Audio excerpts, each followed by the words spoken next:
Okay, ito ang inyong Pinoy Firearms Instructor na muling magtuturo sa inyo. At ang ituturo ko ngayon sa inyo ay kung paano gawin yung nasirang return spring ng itong sa Glock.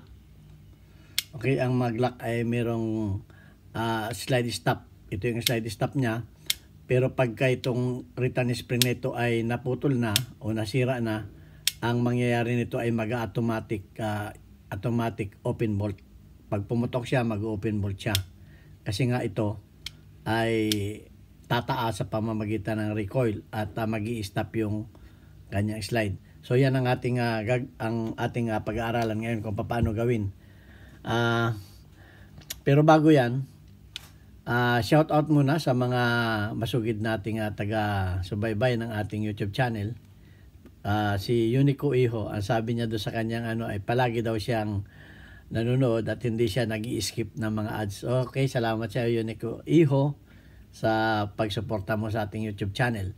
Nang ating kinikita dyan ay tinutulong natin sa ating mga beneficiaries na mga mag-aaral na walang kakayanan. At pantulong natin yung mga kinikita natin dito sa ating YouTube channel. Gayun din sa laging nakatutok sa ating mga premiere na video, si Renegade Ofren Channel. At please lang ating suportahan ang YouTube channel ni Renegade Ofren. Ating i-subscribe. At panoorin din natin yung kanya mga DIY at saka yung mga arts. At gusto ko rin yung mga ginagawa niya mga arts, yung magaling ang kamay niya sa pagdodrawing. At saka marami pang mga DIY. Okay, ngayon din sa aking mentor na si John Sahibert, ang nagturo sa akin ng pag-YouTube. Siya isang senior firearms instructor dito sa aming kumpanya. At maganda rin yung kanyang YouTube channel, John Sahibert. Please subscribe and share natin. At mix naman yung kanyang mga vlog. Gayun din sa mga membro ng OGP, One Gun Pilipinas, na palaging nanonood ng aking YouTube channel sa pangunguna ni Hansel Evangelista. Okay, at sa mga iba pa dyan na mga mag-message lang kayo para may shoutout ko rin kayo. Ayan, at atin ang pag-aaralan kung paano ginagawa ang return spring. Ito ay simple lamang at madaling gawin pero napaka-importante sapagkat kung hindi kayo marunong maaring magpalit na kayo ng isang buong pyesa. Pero kung matutunan niyo paggawa nito ay napaka-simple lamang at napakadali. Halos wala kayong gagastusin. So ito na, una-una tatanggalin muna natin yung tatanggalin natin yung pin na yun para makuha natin yung kanyang slide stop. So tutungan natin yung ating camera. Yan. Yan. So kukuha lang tayo ng pin puncher at ating palalabasin yung yon. Pag napalabas natin yung kahit hindi na natin siya okay, ilalabas natin dahil sa bandang kabila pala siya nakakabit. Ayan.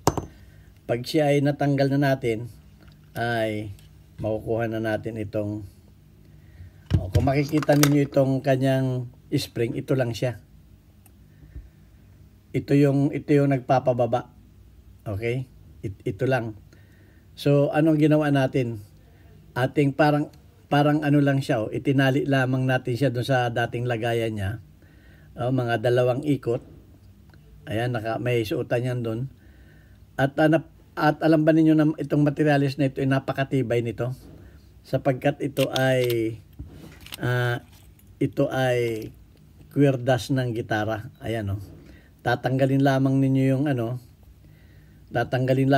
yung may balot kasi ang mga bordon, yung mga bass string. Tatanggalin lang ninyo. Mas pipiliin ninyo yung pinakang malaking bass na string. Ito siya para ang dami ko nang ginagawa. Ito siya. Ayan mga string na yan. So ayun lang, ganun lang kadali. Hindi ko na ipapakita sa inyo yung paggawa kasi yung ginawa kong return spring ng ganito rin ang materialis nun. Return spring ng firing pin ng revolver hindi nabigyan ng ads ni YouTube. So mahigpit ang tuturo sa YouTube, at yung mga paggagawa ay minsan hindi nila ina-approvean. So pinakita ko lamang sa inyo yung materialis para makopya ninyo at kayo na ang gumawa. Okay? Ayan o. Ayan. Ano natin o. Ganyan lang. At pag uunahin lang ninyo ito, pag ito'y naano na ninyo, i-ano na ninyo ng ganyan, no? Isusunod lamang ninyo dun sa kanyang metal, tapos ikikulot na ninyo. Diyan na ninyo ihulma eh. Ihulma na rin ninyo dito yan. Ikagano na rin ninyo dito. Ihulma na rin ninyo ganyan. At kakarkulahin lamang ninyo yung haba nito. Kasi pag ito'y napaigsi, hindi aabot dun sa pin. Kasi meron itong binabanggaan na pin. So ganito ang pagkakabit niyan. Isusuot lamang natin yan ng paganyan dun sa kanyang posisyon na pinagkakatayuan dito. Okay, susuot lang natin na ganun. Okay, kinakailangan yung dulo ng pin ng spring ay nasa baba ng maliit na pin. Huwag niyo ilalagay doon sa loob. Kailangan nasa baba yan, nasa baba. Nasa baba yan. Pag yan ay pumasok doon sa pagitan nun, tataas yan at hindi yan magpapangsyon. So yan, at ngayon ilalagay na natin itong kanyang pin. Ganyan lang kadali. Ayan o. Pag nakalagay ng ganyan yan, ayan, pag sobrang mahaba, pwede pa natin putulan yan. Pagka mahaba. Okay.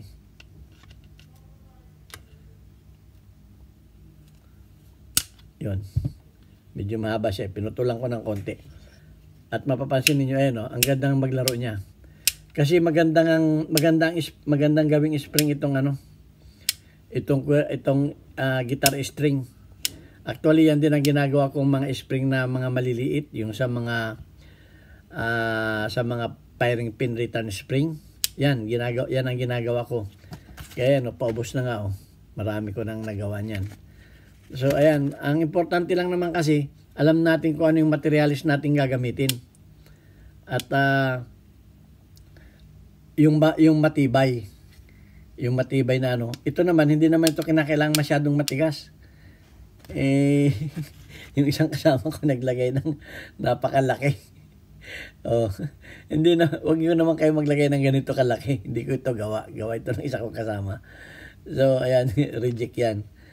Ang importante kasi sa gunsmith, alam mo kung ano yung tama na materialis na gagamitin mo. Okay? Hindi yung gumagawa ka na basta na lang pumuputok. Dapat ilagay mo dun sa originality niya. Huwag kang maglalagay ng sobrang sobrang matigas. Kasi pag yan ay sobrang matigas, pag yan ay nilagyan mo ng magazine, ayan lalagyan natin ng magazine hindi niya kayang iangat yun. Ayan, tingnan natin testing natin. Tingnan natin kung ito iangat pag walang bala, alsan natin pala ng bala kasi hindi angat yan. Pag walang bala kasi, aangat yan. Sikip itong magazine ito, sikip ito. Dito, dapat dito. Baka itong isa. Nilagyan kasi nila ng tape. Bakit kaya? Ayan. Nilagyan nila ng tape. So, bawasan natin ito ng tape. Hindi ako naglagay ng tape nito. Mga instructor siguro dyan. Bawasan natin ng tape. Kasi pagka ito mga instructor ang naglalagay nito ng tape na ito, nilalagyan nila para sumikip. Pinapasikip nila yung magazine. Tanggalan natin ng tape. Saglit lang Mas maganda yung nakikita nating isukat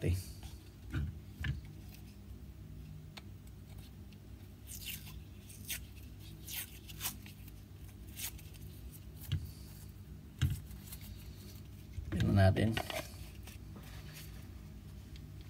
Ayan Kita ninyo tumataas ito pag may magazine.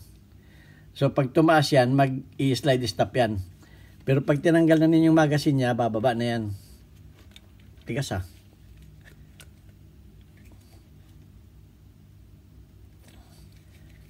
Tigas.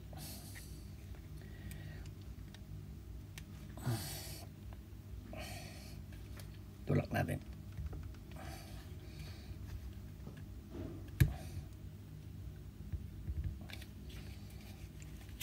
Ayan, bababa.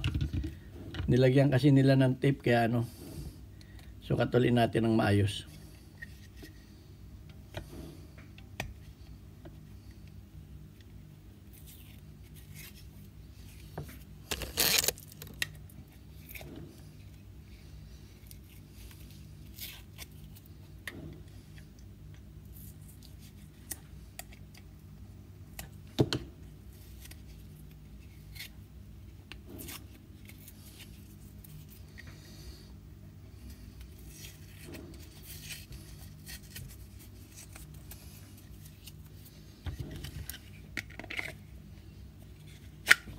Okay.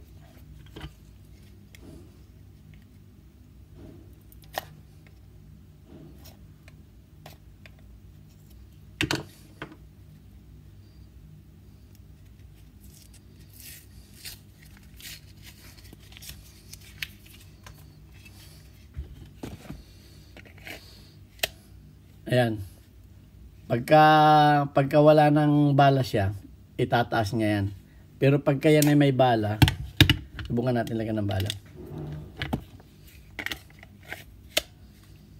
Pag may bala pa, hindi siya nakaangat. Pero once na maubos na ang bala niyan, gagana na yung slide stop niya. Yan.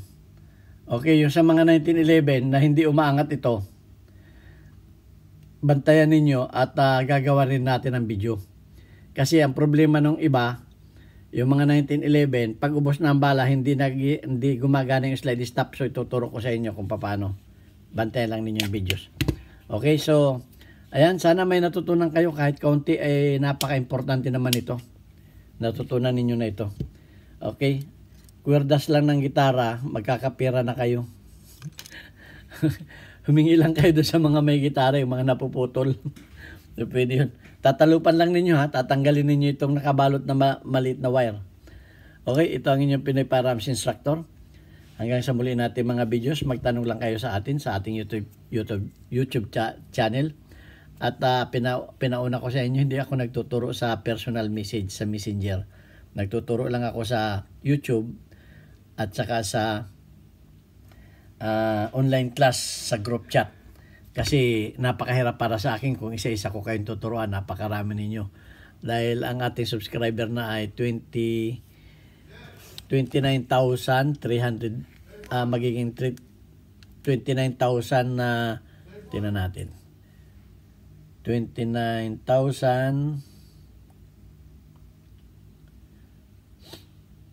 Okay, 29,386 ang ating YouTube channel. Okay? At yung mga gustong makita yung aking Facebook page, ito yung aking hanapin niyo itong Elmer Pilorin, tapos ito yung ating